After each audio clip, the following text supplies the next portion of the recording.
Bonjour à tous, alors aujourd'hui on se retrouve pour une nouvelle vidéo, le saviez-vous, sur la thématique de l'entrepreneuriat au féminin. Je suis seule pour l'instant, mais nous allons accueillir 3 femmes, 3 entrepreneuses qui ont des vécus différents, mais qui sortent de la même école, diplômées la même année, afin de vous montrer que la personnalité est un facteur clé de la création d'entreprise. Toutes 3 ont commencé par travailler dans un grand groupe, mais elles ont chacune fini par choisir de lancer leur activité, et elles nous expliquent tout ça aujourd'hui dans cette vidéo.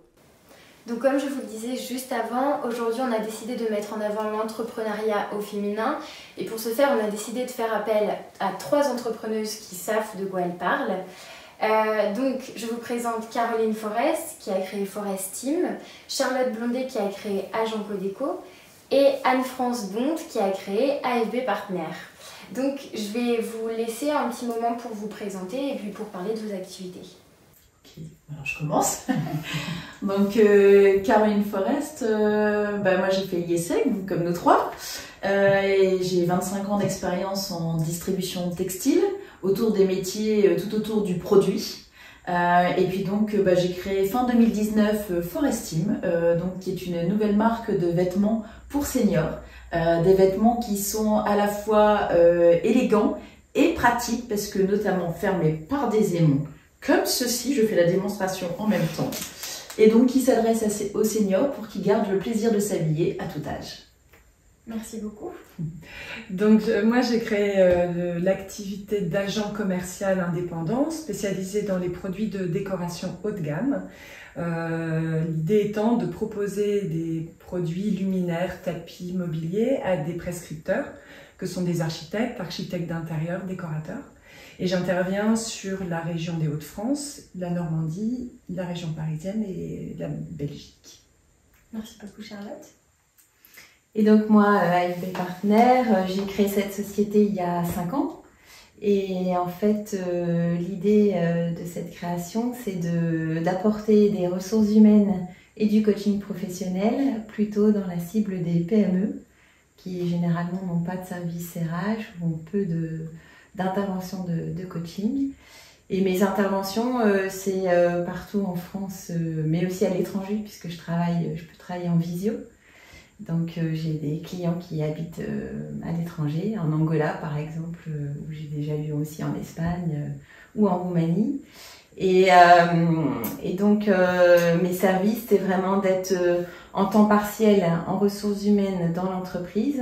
Donc j'ai 3 à 4 clients en même temps. Ou en travail individuel de coaching avec des managers ou des dirigeants ou toute personne qui se pose des questions sur sa carrière ou un bilan de compétences. Donc pour commencer cette vidéo, j'ai une première question à vous poser. L'entrepreneuriat féminin, c'est pas nouveau, on le sait. Mais selon vous, depuis quand ça existe en France? Je dirais après-guerre, non? Moi je dirais depuis que les femmes ont pu avoir un compte en banque. Exactement. Alors en fait, il faut attendre 1965, une loi qui autorise effectivement les femmes à avoir un compte en banque. Et en revanche, pour qu'elles puissent travailler et ouvrir des entreprises, créer des entreprises, il faut attendre la loi Roudy en 1983. Et à ce moment-là, étant donné qu'elles n'ont plus besoin de l'approbation de leur mari, elles peuvent le faire d'elles-mêmes. J'ai un petit jeu à vous proposer. Je vais vous donner une liste de mots qui m'a été donnée par notre cher ami internet et qui définit l'entrepreneuriat masculin et féminin, et je vous propose de retrouver ceux qui correspondent à l'entrepreneuriat féminin. Alors j'ai pu trouver participatif, directif, la confiance, l'assertivité, tranchant, la représentation, individuelle, l'équipe, l'image, les risques, l'autorité, la rigueur, la communication et l'écoute. Je dirais équipe. Confiance. Écoute, Communication. rigueur. Participatif. Moi, j'en vois pas d'autres là. Alors en fait, les 5 mots, ça a été le management participatif, la confiance, l'assertivité, la communication effectivement et l'écoute qui sont le plus revenus. Est-ce que pour vous, ces mots font écho ou alors vous en auriez donné d'autres? Pour moi, ça fait bien écho. Ça fait écho, mais moi j'aurais rajouté également, alors j'ai pris des petites notes, j'aurais mis, plutôt que individuel, j'aurais mis autonomie. Et j'aurais rajouté persévérance. Pourquoi la persévérance? Comment? Pourquoi la persévérance? Parce que quand on crée son entreprise, il faut savoir sans arrêt remettre en question ce qu'on a fait, s'adapter à l'environnement, à ce qui se passe autour de soi. Et ça ne marche pas du premier coup, donc il faut savoir aussi se remettre en question et avancer sans arrêt. Donc voilà, je pense que c'est vraiment une caractéristique importante de l'entrepreneur. Sur Internet, on peut trouver 3 principaux secteurs d'activité dans lesquels les femmes ont plus tendance à entreprendre que d'autres. À votre avis, lesquels sont-ils? Spontanément, le service à la personne. Ouais, moi je me dis le conseil, peut-être. Et moi, je dirais plutôt la partie textile, mais aussi bien habillement que décoration intérieure, enfin des univers plus féminins peut-être. Alors, effectivement, vous n'êtes pas loin. 29% des entreprises créées par des femmes sont créées dans le conseil, le coaching. 25% des entreprises sont créées dans le service à la personne, l'aide à la personne. Et en revanche, 20% de ces entreprises sont créées dans le commerce. Donc c'est beaucoup plus large, mais vous étiez pas loin. Et ce qui est amusant, c'est que tu es un peu exactement dans cette répartition-là. C'est vrai, c'est vrai. Alors, j'ai une autre petite question, une autre interrogation. À votre avis, quelles peuvent être les motivations qu'on peut trouver sur Internet par rapport à ces statistiques-là? Quels vont être les moteurs des femmes pour créer des entreprises? L'indépendance. L'adaptation à un rythme de vie familial et personnel. Avoir du sens, au fond. Enfin, donner du sens à leur projet. L'envie de créer aussi, l'envie d'avoir, de pouvoir mettre en place une idée quasiment.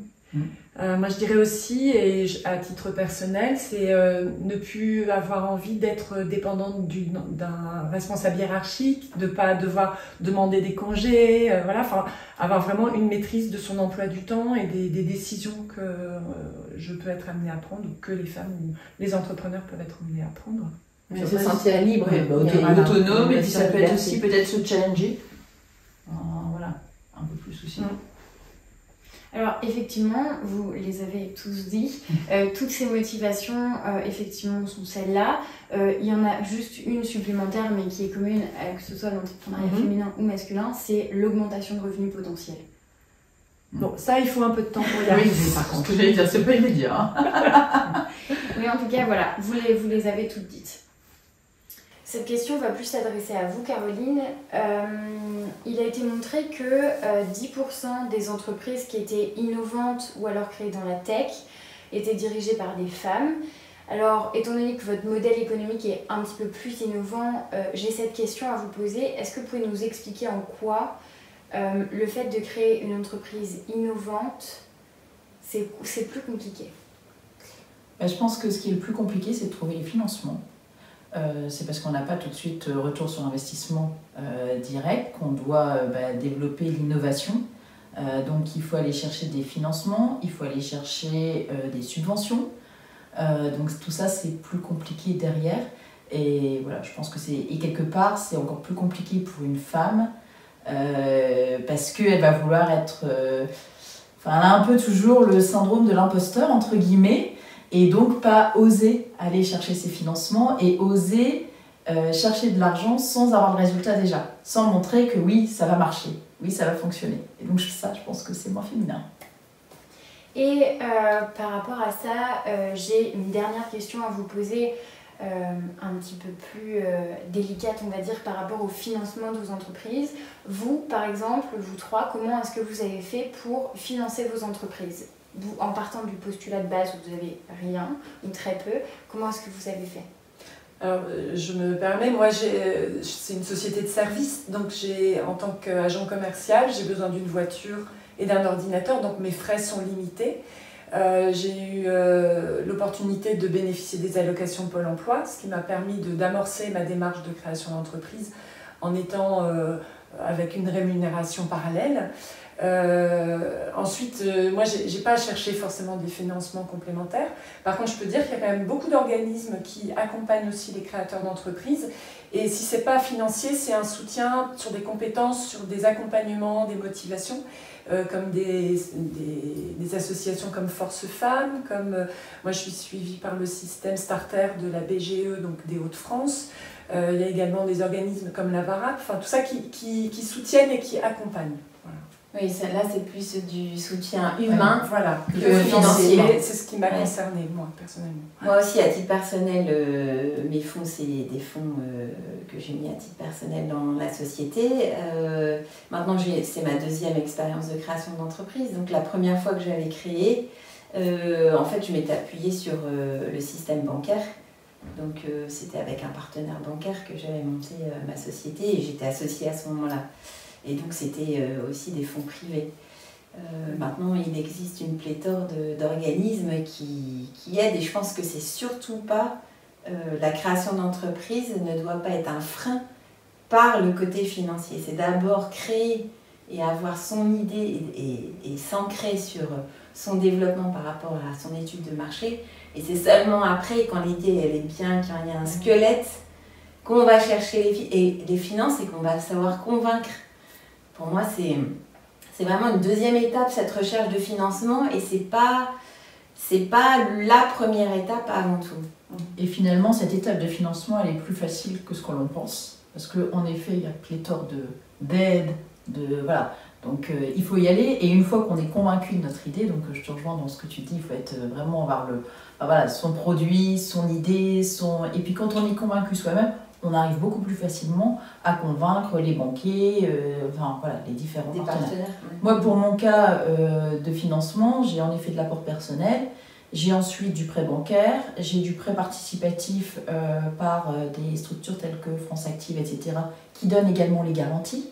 Donc ça, il faut aussi savoir que bien souvent, les prêts ne sont pas... on a des cautions, c'est pas personnel, c'est bien au titre de l'entreprise. Donc on ne va pas mettre en péril ses finances familiales, entre guillemets. Donc ça, il faut le savoir aussi. Et quatrième biais également, moi j'ai bénéficié aussi d'un investissement solidaire.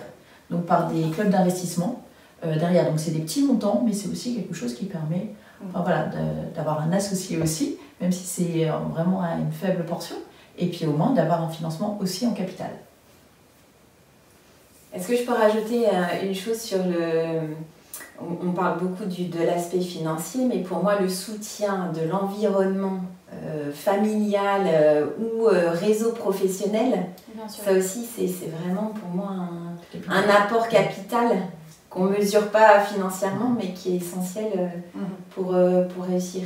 Donc si je comprends bien dans vos réponses, le soutien humain, le soutien de la famille derrière, le soutien de proches est pratiquement plus important, si ce n'est tout autant important que le soutien financier et les apports financiers.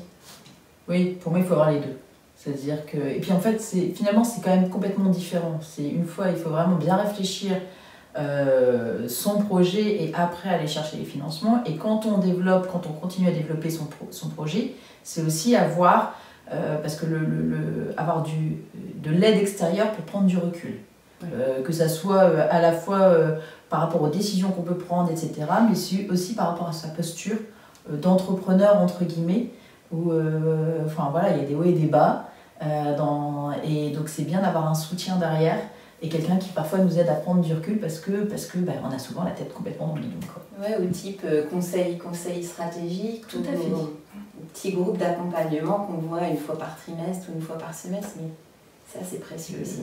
Comme tu en parles, moi c'est ce que j'ai mis en place, donc à la fois pour réfléchir sur le projet initialement, et puis même maintenant que j'ai j'ai lancé la société, c'est aussi, on se réunit tous les deux mois à peu près, donc avec un petit comité de connaissances qui avait quelque part, qui avaient chacune leur domaine d'expertise, chacune et chacun, et qui apportent aussi leur regard. Donc elles ont fait partie dans le premier, celui qui a réfléchi à la création, Là, voilà, je suis repartie avec un deuxième et je vais encore rechanger. Et voilà. Et moi, ça m'apporte beaucoup de... Enfin, voilà, cette prise de recul, une autre façon de voir les choses et c'est super intéressant. Donc, surtout ne pas, quand on entreprend, enfin, quelque part, je pense qu'il ne faut surtout pas rester seul.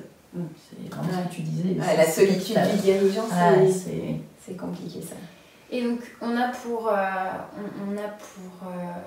coutume sur cette chaîne et avec le blog du dirigeant de finir par des conseils.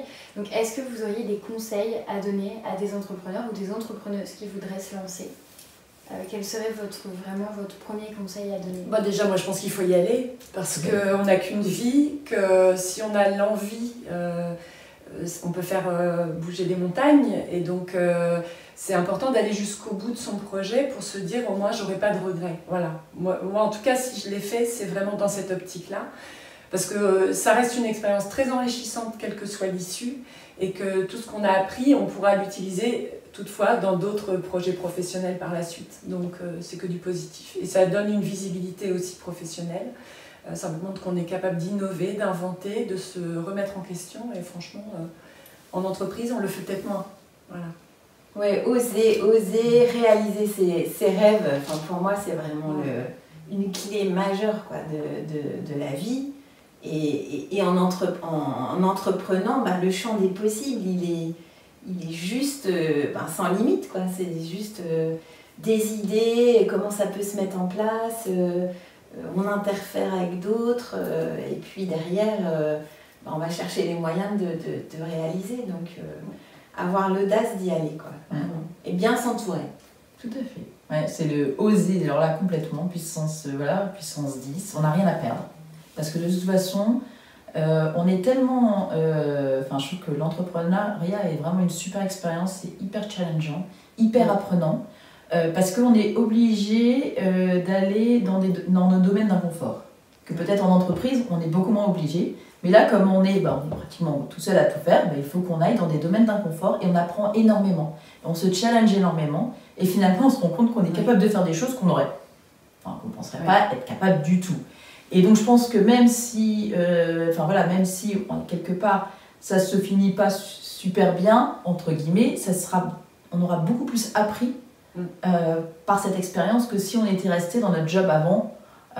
Où certes, oui, on augmentait nos compétences, mais là, on élargit complètement le champ des possibles, et puis après, ça peut nous faire rebondir sur autre chose, une autre idée, etc. Donc, c'est, oser. Ouais, on acquiert des compétences et on apprend à se connaître. Donc, c'est vraiment deux pôles très complémentaires et très riches. Et moi qui ai déjà eu un échec en entreprenant, j'ai vachement appris suite à cette première entreprise. Donc ça m'a servi à nouveau pour mon idée de départ là, de développement de business. Donc je dirais que oui, évidemment, on peut perdre des plumes financières, mais au final, qu'est-ce qui reste quelques années plus tard? C'est pas ce problème-là financier. C'est tout ce qu'on a appris, ce qu'on ne fera pas, ce qu'on ferait autrement. Donc il faut y aller. En tout cas, merci beaucoup d'avoir répondu présente et d'être venue pour cette vidéo. Merci Charlotte. C'est un plaisir.